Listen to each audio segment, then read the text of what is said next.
우리가 지금 살펴보고 있는 마태복음 19장은 3차에 걸쳐서 갈릴리에서 사역하셨던 예수 그리스도께서 이제 공생애를 거의 마치시면서 3차 갈릴리 사역을 마치시고 예루살렘, 마지막 최종 종착지인 예루살렘으로 입성하기 6개월 전, 그러니까 십자가를 지시기 6개월 전의 사건을 다루고 있는 내용입니다. 이러한 내용을 다루고 있는 19장에는요, 크게 두 가지 사건이 있는데, 하나는 이혼 문제를 놓고서 바리새인들과 논쟁하는 장면, 그것이 첫 번째 장면이에요.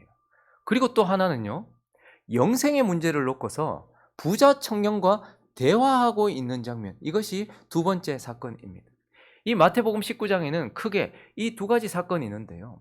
그런데 이렇게 바리새인과 이혼 문제를 가지고 논쟁을 하시고 부자 청년과 영생을 놓고서 대화를 하시는 이 주님의 이 장면 속에서 단순히 예수님은 결혼이 무엇인지, 성경적인 결혼의 개념 혹은 이혼은 어떤 것인지에 대해서 가르쳐 주시는 피상적인 가르침을 주는 장면이 아닙니다. 뿐만 아니고 이 부자 청년과의 대화를 통해서 부자가 천국에 들어가기 어렵다, 물질이 얼마나 위험하냐, 이런 이야기를 하고 싶은 것이 아닙니다. 지금 주님은 십자가에 바짝 다가서셨습니다. 그래서 이 두 가지 사건을 통하여서 예수님은 왜 자신이 십자가를 지셔야 하는가에 대한 내용을 말씀하기 위하여 이 두 사건을 여기에다가 기록하고 있다는 거예요. 그러니 단순히 이혼 문제나 돈 문제에 대한 이야기가 아니고 십자가로 다가서신 예수님이 왜 결국 십자가를 지셔야만 했고 왜 결국 십자가에서 죽으셔야만 했는가에 대한 이유를 우리에게 들려주기 위하여 이 두 사건을 우리에게 주고 있다는 거예요. 그래서 우리는 오늘요, 이 19장 전체의 내용을 살피면서 예수님께서 왜 십자가를 지셔야만 했는지, 예수님이 왜 나와 여러분들을 위하여 십자가에서 죽으셔야만 했는지 그 이유를 살펴보려고 합니다. 그 첫 번째는요, 인간의 나의 패역함 때문에 그분이 십자가를 지셨다라는 것입니다.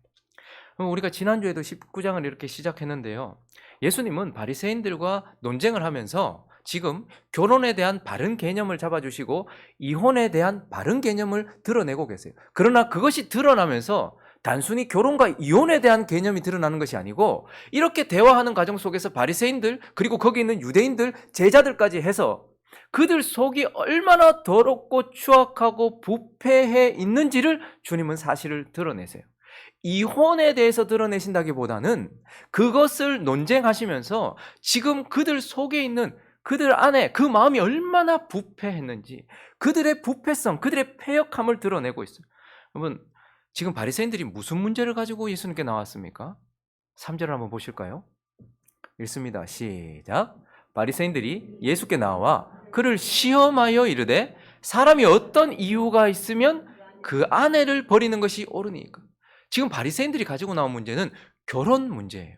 그리고 그 결혼을 깨트리는 이혼 문제예요. 여러분, 그런데 결혼이라는 것은 사실 신성불가침 영역입니다. 결혼은 인간들이 우리의 필요에 의해서 만들어 놓은 제도가 아니에요. 결혼은요, 온 세상을 창조하신 하나님이 창조의 목적과 창조의 결과로서 우리에게 주신 그분이 만드신 영역이에요. 사람들은 창조의 끝에 사람 창조, 이것으로 끝나는 줄 알아요. 그러나 창조기사의 마지막, 2장의 마지막에 무엇이 나옵니까? 하루, 이틀, 6일 동안 창조하시고 6일의 마지막에 사람을 창조하시되 뭐와 뭐로 창조하시고? 남자와 여자로 창조하시고, 그리고 그 창조하시고 난 이후에 창조의 마지막 기사에는 뭐가 나오죠? 둘이 한 몸을 이룰지니라. 그러니 창조의 정점은 남자와 여자가 한 몸을 이루어 하나님, 세 분 삼위일체로 계신 하나님처럼 둘이 한 몸을 이루어 하나님을 드러내고 하나님이 창조하신 세상을 다스리는, 그러니 결혼이라는 것은 하나님이 창조의 결론이요 목적으로 하나님께서 만들어 놓으신, 누구도 침범해서도 안 되고 누구도 범할 수 없는 영역에 대한 것이란 말입니다. 그런데 지금 바리새인들이 어디에 앉아 있어요? 하나님의 영역, 하나님의 자리에 앉아서 예수님을 시험하면서 그 모든 것을 창조하신 그 창조주 앞에서 그 자리에 앉아가지고 어떻게 하면 이혼할 수 있습니까? 라고 말하면서 이들이 지금 어디에 앉아있는 모습을 보여주는 거예요? 하나님의 자리에 앉아 있는 교만한 모습을 드러내고 있는 거예요. 그리고 난 이후에 이어지는 4절부터 보시면요, 이제 이 결혼에 대하여 그것을 만드신 분, 그 누구도 침범할 수 없는 영역, 창조가 우리의 영역이 아닌 것처럼 결혼, 창조의 결론, 목적인 결혼도 우리의 영역이 아니란 말입니다. 이건 이렇게 해야 된다, 저렇게 해야 된다, 혼자 살아도 된다, 둘이 같이 살아야 되고, 여자 둘이 남자 하나 살아도 된다, 남자하고 남자 살아도 된다, 여자하고 여자 살아도 된다, 이런 이야기를 할 수 있는 영역이 전혀 아닌 영역에 대해서 주님이 다시 말씀하시면서 4절부터 다시 읽어봅니다. 시작. 예수께서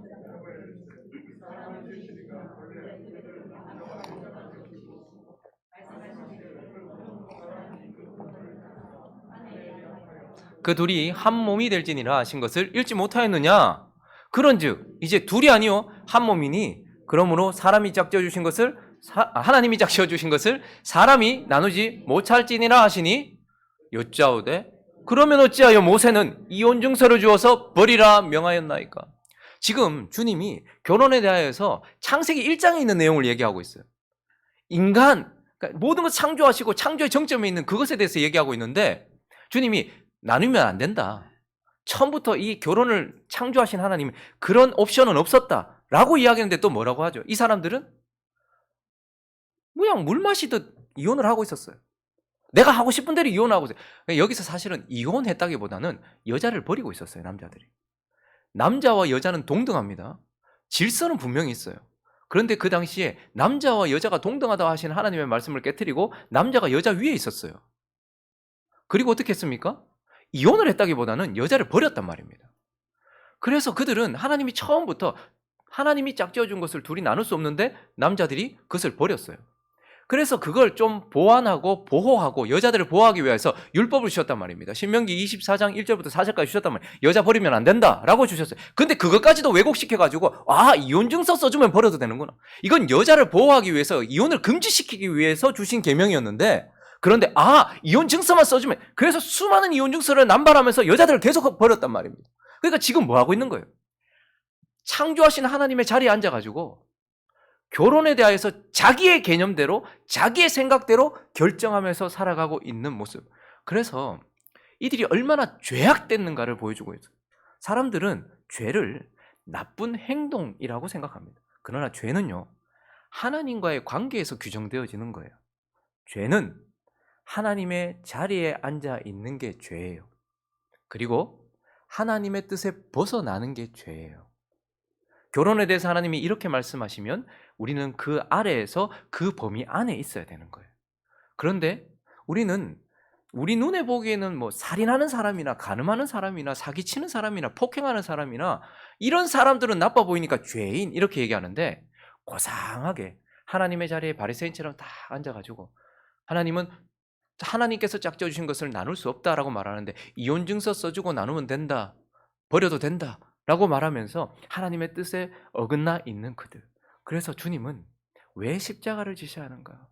모든 인생들이 피조물임에도 불구하고 창조주의 자리에 앉아있고 하나님의 백성의 자리에 앉아있어야 될 자들이, 순종해야 될 자리에 앉아있어야 될 자들이 하나님을 지시하고 자신의 인생을 주관하고 있는 이러한 패역함 때문에 일어난 이 모든 죄들을 뭐 하시기 위하여?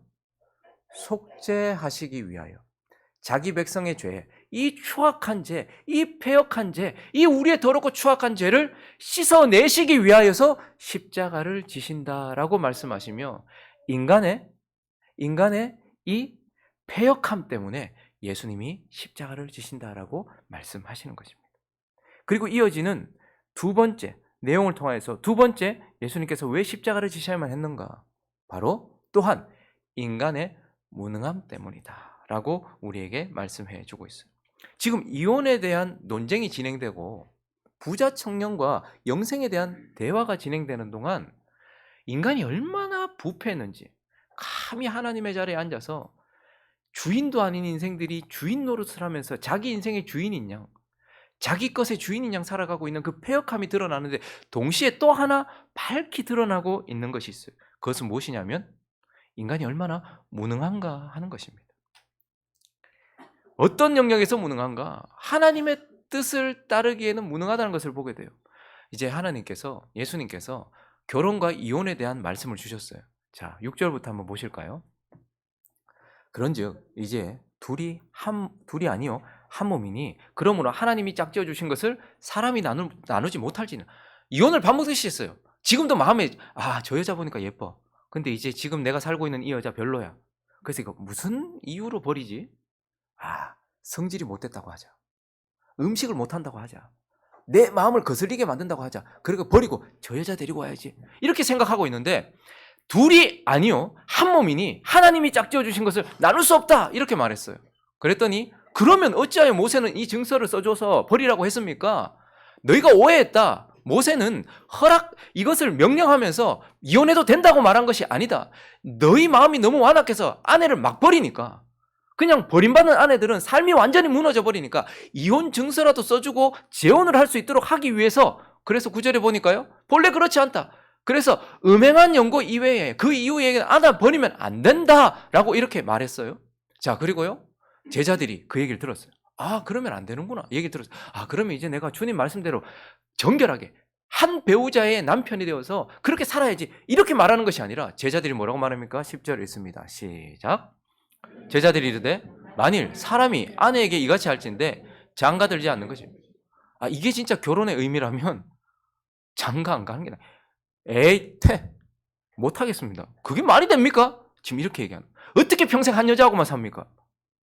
어떻게 평생 그 신의를 지키면서 삽니까? 이렇게 얘기하면서 주님이 주신 그 거룩한 말씀을 따라갈 수 없는 무능력함, 무능함, 이것이 지금 명확하게 보여지고 있어요. 그리고요 부자 청년이 주님과 영생에 대해 대화하고 있는 장면에서도 마찬가지입니다. 16절을 보시면요 이 청년이 얼마나 교만하게 지금 질문을 하고 있는가를 보게 돼요. 영생이라는 것은 천국을 말하는 거잖아요. 지금 이미 예수 그리스도를 통해서 지금 하나님과 교제하고 죽어 천국 가며 새 몸을 입어서 영원한 생명을 얻는 것 영생이잖아요. 그런데 어떤 사람이 죽게 와서 이르되 선생님이요, 예수님을 주님이라고 부르지도 않고 선생 정도로 부르면서 내가 무슨 선한 일을 하여야 영생을 얻으리까? 지금 주체가 누구예요? 그 영생이라는 그 고귀하고 그 수준 높은 것을 내가 나의 어떤 행동을 하면, 무엇을 지키면 영생을 얻을 수 있습니까? 이렇게 물었단 말이죠. 그러니까 주님이 그와 사랑스럽게 대화해 주세요. 그런데 결국은 21절에 보시면 영생을 얻을 길을 말씀해 주셨어요. 읽어 주십시오. 시작.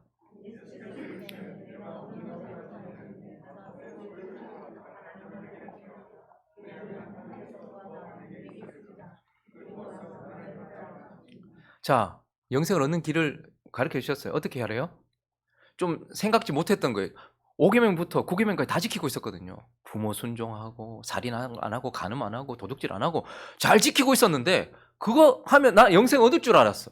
그런데 주님이 네 소유를 다 팔아 가난한 자들에게 주고 나를 쫓으라 이렇게 이야기하셨단 말이에요. 그랬더니 결론은 무엇입니까? 22절에 보니까 그 청년이 재물이 많음으로 이 말씀을 듣고 근심하여 가니라. 결국 내가 무슨 선한 일을 하여야 결코 영생을 얻을 수 있는 방법은 그 인생에게는 없다 이 말입니다. 우리는 우리 자신이 자신을 구원할 수도 없고, 우리 자신이 하나님께서 우리에게 주신 계명들을 지킬 수 있는 능력도 없는 무능력한 존재라는 것을 인정할 필요가 있어요. 사람들은 수없이 다짐합니다. 근데 왜 다짐하는지 아십니까? 할 수 있다라고 여전히 생각하기 때문에. 믿음을 쓰지 않고 노력을 써요. 주님이 왜 십자가에서 죽으셔야만 했는가? 그건 바로 우리가 스스로는 결코 자기 자신을 구원해내거나, 스스로는 결코 죄의 영역 안에서 벗어나거나, 스스로는 결코 거룩하신 하나님의 말씀을 지켜낼 수 있는 능력이 없기 때문에 예수 그리스도께서 십자가에서 죽으시고 부활하시고 그분이 우리에게 성령을 주심으로써 무능력한 우리가 영생을 얻게 하시고 그분께 순종하게 하시려고 그분이 십자가에서 죽으시고 십자가를 지셨다라고 말하는 거예요. 그러니 예수 그리스도는 결국 패역한 우리의 죄를 씻고 무능한 우리를 건져내어서 우리를 구원하기 위하여 십자가에서 죽으셨다라고 말씀하고 있는 것입니다. 그리고 오늘 본문 마지막 한 가지를 본문을 통해서 더 살펴볼 수 있는 거, 왜 예수님이 결국 십자가를 지실 수밖에 없었는가? 그것은 바로 율법의 연약함 때문이다라는 거예요. 율법의 연약함. 여러분, 유대인들은요, 천국 백성이라고 스스로 생각하고 있었어요. 유대인들은 자신들은 지금 이미 천국 백성이고 죽으면 천국에 간다라고 생각하고 있었어요. 근데 왜 그렇게 자신했을까요? 유대인들이 그렇게 자신했던 이유는 딱 한 가지입니다. 그들이 뭘 가지고 있었기 때문에? 하나님께서 주신 율법을 가지고 있었기 때문이에요. 그래서 그 율법을 자기가 가지고 있고 그 율법이 결국 그 율법을 행하는 나를 구원시켜 줄 것이라는 생각을 가지고 있었기 때문에. 그러니 그들은 율법을 의지하고 있었고 율법을 소유하고 있었기 때문에 그 율법 때문에 자신들은 천국에 갈 수 있다. 지금도 하나님의 백성이다라고 생각을 했던 것입니다. 그런데 여러분, 율법이 정말로 그들에게 영생을 가져다 줄 수 있습니까? 정말 율법이 그 유대인들을 그렇게 열심히 살아보려고 하는 부자 청년과 같이, 우리가 봤을 때는 너무 나이스하잖아요. 부자예요. 젊어요. 관원이에요. 그리고 지금까지 눈에 보기에 흠은 없었어요. 근데 그런 사람을 율법이 구원해낼 수 있냔 말이에요. 원래 율법은 사람을 구원할 수 있었습니다. 하나님께서 처음 창조하신 에덴에 하나님의 처음 백성인 아담과 하와에게 하나님께서 첫 번째 주셨던 율법이 뭐죠? 율법은 딱 쉽게 말하면 하라 하지 말아요. 그래서 아담과 하와에게 하나님께서 첫 번째 율법을 주셨어요. 뭐죠?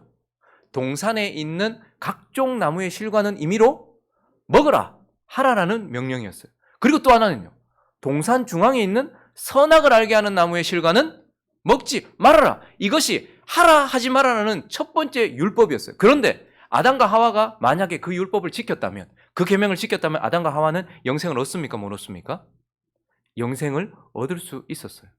그러니 율법은 무죄한 자, 죄가 없었던 자, 죄 짓기 전 아담과 하와에게는 그들이 만약에 그 율법을 지켰다면 율법은 그들에게 영생을 가져다 줄 수 있는 것이었어요.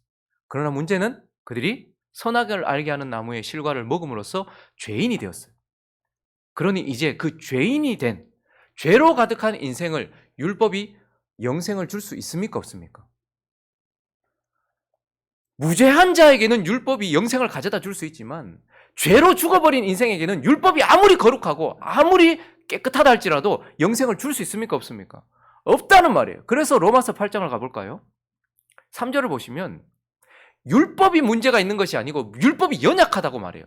율법이 육신으로 말미암아 어떻게 해서 연약하여 할 수 없는 그것을 하나님은 하신대요. 율법이 처음에는 무죄했던 아담과 하와가 만약에 율법을 지켰다면 영생을 가져다 줬을 거예요.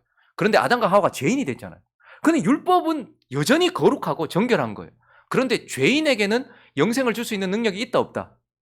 육신이 되어버린, 자신이 주인이 되고 죄 가운데 처해져 버린 그러한 인생들에게는 율법이 구원을 줄 수 없다는 말이에요. 무죄했던 아담과 하와에게는 율법을 지키면 영생을 줄 수 있었어요. 그렇지만 지금 죄 가운데 처해져 있는, 이제 육신이 되어버리고 더럽고 추악한 죄인이 되어버린 자에게는 이 거룩한 율법이 그것에 대하여서 구원을 줄 수 있는 능력이 없더라는 말입니다. 그래서 4절에 보니까요, 육신을 따르지 않고 그 영을 따라 행하는 우리에게 율법의 요구가 이루어지게 하려 함이라. 그래서 율법은 뭐하다? 연약하다라는 거예요. 누구에게 연약하다? 죄인에게는 연약하다라는 거예요. 그래서 죄인은 구원을 줄 수 없다라는 거예요. 그런데 주님은 왜 처음 율법, 아담과 하와에게 먹어라 먹지 마라는 율법을 주셨고 그 이후에는 시내산에서는요, 더 구체적인 율법, 하라 하지 마라는 율법을 주셨잖아요. 그럼 율법을 왜 주신 겁니까? 구원도 할 수 없는데, 아니 죄인을 구원할 수 있는 능력도 없는데 왜 율법을 주신 거예요? 먼저 율법을 주신 이유는요, 우리를 구원하기 위해서가 아니에요. 하나님의 백성들을 통치하기 위한 수단인 거예요. 5절부터 8절까지 보시면요, 말씀하시기를 그러므로 사람이 그 부모를 떠나서 아내에게 합하여 그 둘이 한 몸이 될지니라 하신 것을 잊지 못해. 이게 원래 하나님 뜻이에요. 자, 그런데 그런즉 이제 둘이 아니요 한 몸이니 그러므로 하나님이 짝지어 주신 것을 사람이 나누지 못할지니라. 여자오되 그러면 어찌하여 모세는 이혼 증서를 주어서 버리라 명하였나이까? 아니 왜 그러면 모세는 이혼 증서를 써주라고 말했습니까? 8절 예수께서 이르시되 모세가 너희 마음의 완악함 때문에 아내 버림을 허락하였거니와 본래는 그렇지 아니하니라 라고 말해요. 그러니까 모세가 율법을 준 이유는 뭐예요? 모세를 통해서 하나님께서 율법을 준 이유는 구원하기 위해서가 아니라 완악한 마음을 가지고 있는 백성들을 통제하기 위해서예요. 하나님의 백성들도 완악해요.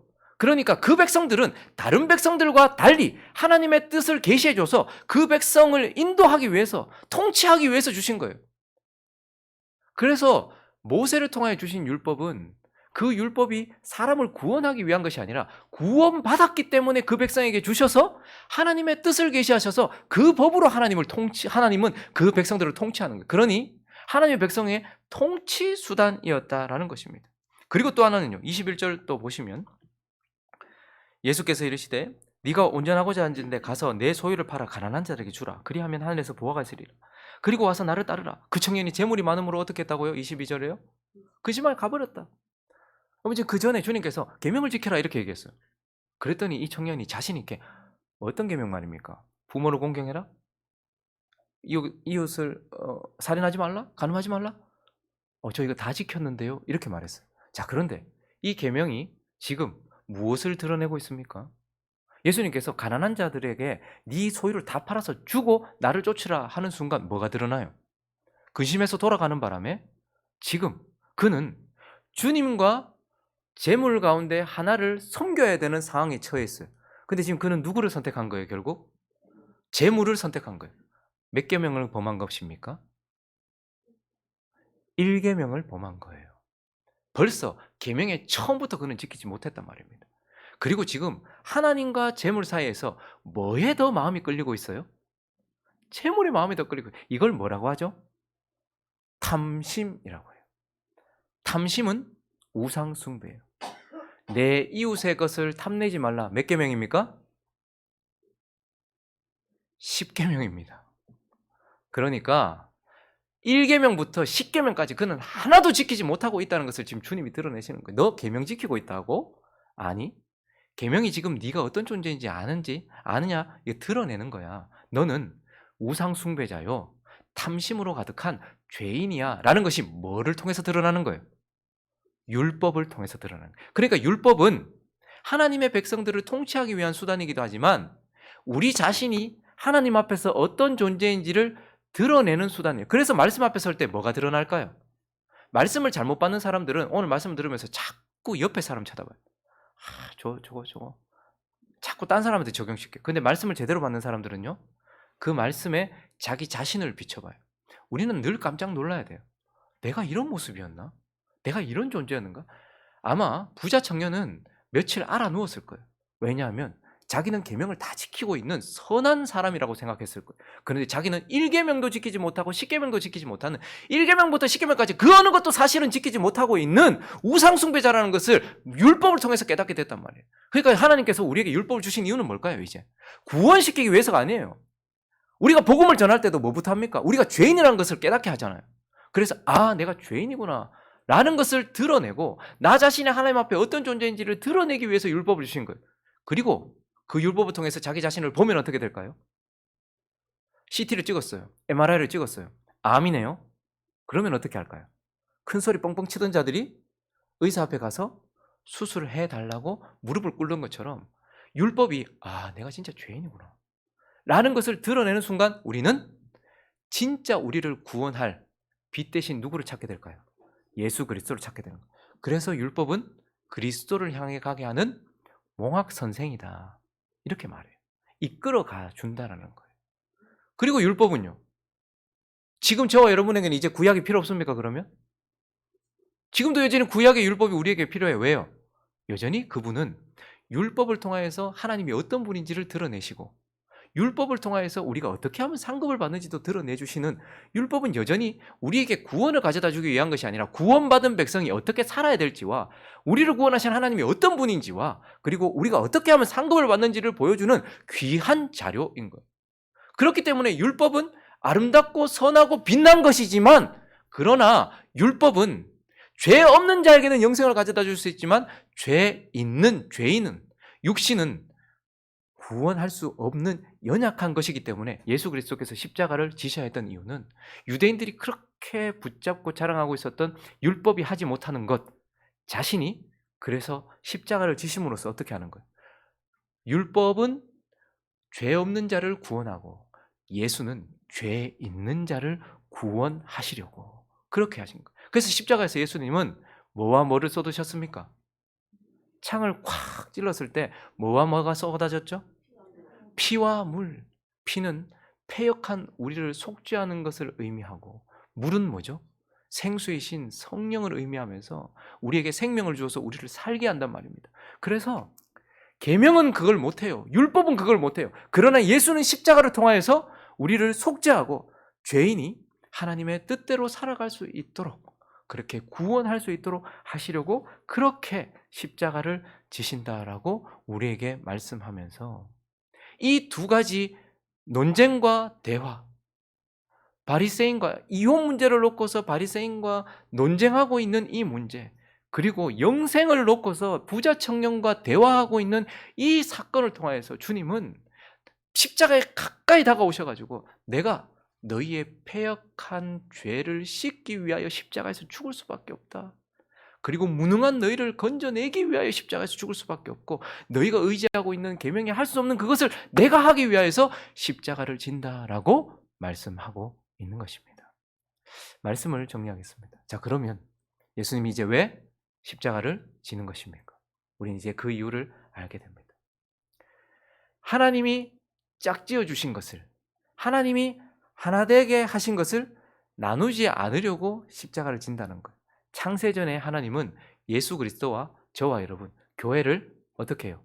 신랑과 신부로 어떻게 하셨어요? 짝지어 놓으셨어요. 근데 신부된 우리가 어떻게 했습니까? 음행하고 신랑을 떠났단 말이에요.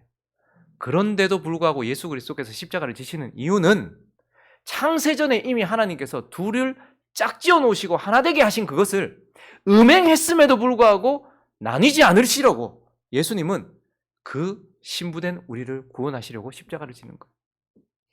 그래서 거기에 말도 안 되는 이유로 자기 아내를 버리고 있는 수많은 남편 앞에서 신실한 남편이 되시고자, 자기 아내를 아무 이유 없이 그냥 자기가 싫다고 그냥 버려버리던 그 수많은 더럽고 추악하고 불의한 신랑들 앞에서, 그 남편들 앞에서 음행했음에도 불구하고 우리와 나뉘지 않으시려고 신실한 남편이 되시려고 그분은 십자가를 지신다라고 말씀하고 있고, 계명은 하지 못하는 그 일을 나는 나의 십자가를 통하여서 너희를 씻고 너희를 건져내고 너에게 생명을 줄 수 있는 그러한 능력 있는 남편이 되시려고 그분은 십자가를 지신다라고 말씀하고 있는 것입니다.